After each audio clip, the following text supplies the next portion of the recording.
प्रदेश भर में हो रही भारी बारिश ने सोलन जिले और विकास खंड सोलन की 37 पंचायतों में भारी तबाही मचा दी है। खंड विकास अधिकारी रमेश शर्मा ने बताया कि अब तक करीब 3 करोड़ रुपए का नुकसान आंका गया है।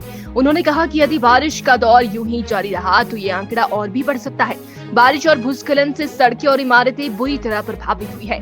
अभी तक लगभग 70 सड़कें क्षतिग्रस्त हो चुकी है।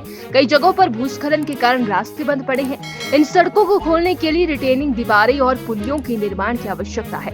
केवल सड़कों को हुए नुकसान का अनुमान ही लगभग 1 करोड़ 70 लाख रुपए लगाया गया है, जबकि कई सामुदायिक भवन भी क्षति की चपेट में आए हैं। खंड विकास अधिकारी रमेश शर्मा ने ये भी जानकारी दी कि अब तक कुल 42 मकान क्षतिग्रस्त पाए गए हैं। इनमें से 14 मकान पूरी तरह ढह चुके हैं, जबकि 28 मकान आंशिक रूप से क्षतिग्रस्त हुए हैं।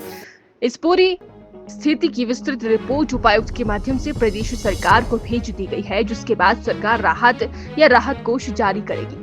प्रभावित परिवारों की मदद के लिए पंचायत पदाधिकारी और प्रधान लगातार संपर्क में हैं। जिनके घर रहने योग्य नहीं बचे उन्हें सामुदायिक भवनों में अस्थायी रूप से ठहराया गया है और उनके खाने पीने की पूरी व्यवस्था प्रशासन द्वारा की जा रही है। राहत और मरम्मत कार्यों को तेज करने के लिए सरकार ने मनरेगा नियमों में छूट दी है, जिससे भूमि विकास और मरम्मत जैसे कार्य तुरंत किए जा सके। ग्राम पंचायतों से आने वाले ऐसे प्रस्ताव सीधे उपायुक्त को भेजे जाएंगे और स्वीकृति मिलते ही काम आरंभ हो जाएगा। शर्मा ने विश्वास व्यक्त किया कि इस निर्णय से बहाली कार्यों में तेजी आएगी और प्रभावित लोगों को राहत मिलेगी। आवश्यक जानकारी और लेटेस्ट अपडेट्स के लिए चैनल को फॉलो करें। पूरे प्रदेश में जैसे कि आपको विदित है कि पूरे प्रदेश में 4-5 दिनों से भारी बारिश हो रही है और बहुत सारा नुकसान इसमें हो रहा है। और जिला सोलन के साथ साथ विकास खंड सोलन में भी विभिन्न जो हमारी 37 पंचायतें हैं उनमें बहुत सारा नुकसान हुआ है। और अभी तक जो हमारी पंचायतों से रिपोर्ट आई है उसके अनुसार हमारी जो सड़कें हैं लगभग 70 के करीब हमारी जो सड़कें हैं वो अभी तक क्षतिग्रस्त हुई है। और लगभग 1 करोड़ 70 लाख का जो अभी तक नुकसान, इनमें रोड बंद पड़े, इनमें स्लिप्स आए हैं और कुछ डंगे भी, रिटेनिंग वॉल्स भी इसमें लगनी है, पुलियाँ भी इसमें लगनी है। तो ये अभी तक जो हमारे पास नुकसान की जो रिपोर्ट है वो सड़कों की रिपोर्ट है। उसके साथ साथ हमारे पास कुछ जो हमारी कम्युनिटी बिल्डिंग्स है उनको भी नुकसान हुआ है। और ओवरऑल जो अगर बात करें विकास खंड सोलन की तो लगभग 3 करोड़ का अभी तक हमारे को नुकसान हुआ है।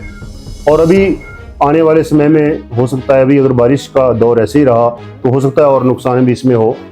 तो ये निरंतर जो जहाँ तक राहत की बात है या रोड खोलने की बात है तो हम हमारे जो पंचायत पदाधिकारी, हमारे जो पंचायतों के प्रधान साहिबान हैं वो निरंतर लोगों के संपर्क में हैं और लोगों को राहत देने का कार्य भी हमारे पंचायत पदाधिकारी निरंतर कर रहे हैं। और साथ साथ रोडों के खोलने की बात है वो भी खोले जा रहे हैं।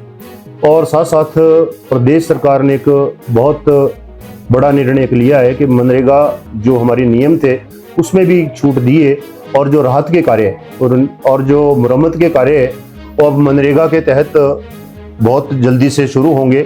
और उसमें उपायुक्त महोदय ग्राम पंचायत के जैसे जैसे ग्राम पंचायतों से वो काम आएंगे, चाहे वो लैंड डेवलपमेंट की बात है या फिर रिपेयर की बात है, जो काम हमारे रिपेयर में होने हैं, मरम्मत के कार्य है, वो पंचायतों के माध्यम से सीधे उपायुक्त महोदय को आएंगे और उपायुक्त महोदय उसमें स्वीकृति प्रदान करके तुरंत हम उन कार्यों को आरंभ करेंगे। और मैं समझता हूं कि इससे काफ़ी जो हमारा राहत कार्य है वो बहुत जल्दी से इसमें कार्य आरंभ होंगे और बहुत जल्दी फिर हम ये रेस्टोरेशन के काम जो है कर पाएंगे। सर, अभी तक कितने घरों को नुकसान हो चुका है? घरों की जहां तक बात है, जो हमारे अभी तक की रिपोर्ट पंचायतों से आई है उसमें हमारे कुल अभी तक 42 मकान क्षतिग्रस्त हुए हैं, जिसमें 14 मकान पूर्ण रूप से क्षतिग्रस्त हुए हैं और 28 जो मकान हैं वो आंशिक रूप से क्षतिग्रस्त हुए हैं। इस सारी रिपोर्ट नुकसान की उपायुक्त महोदय को भी भेजी गई है और उपायुक्त महोदय के माध्यम से प्रदेश सरकार को भी ये रिपोर्ट निरंतर जारी है। और इसमें फिर जैसा भी निर्णय प्रदेश सरकार का होगा, जो भी डायरेक्शन होगी उसके अनुरूप फिर जो इनको राहत या जो रिलीफ फंड है वो फिर जारी होगा। राहत के लिए जहां तक जो मकान जिनमें आंशिक रूप से क्षतिग्रस्त हुए हैं उन लोगों को, वो लोग जैसे जैसे हमारे को पता चल रहा है या पंचायत पदाधिकारी हमारे प्रधान साहिबान हैं उनको हमारे जो कम्युनिटी बिल्डिंग्स है उनमें ठहराया जा रहा है और उनके खाने पीने की पूरी व्यवस्था जो है प्रशासन द्वारा की जा रही है।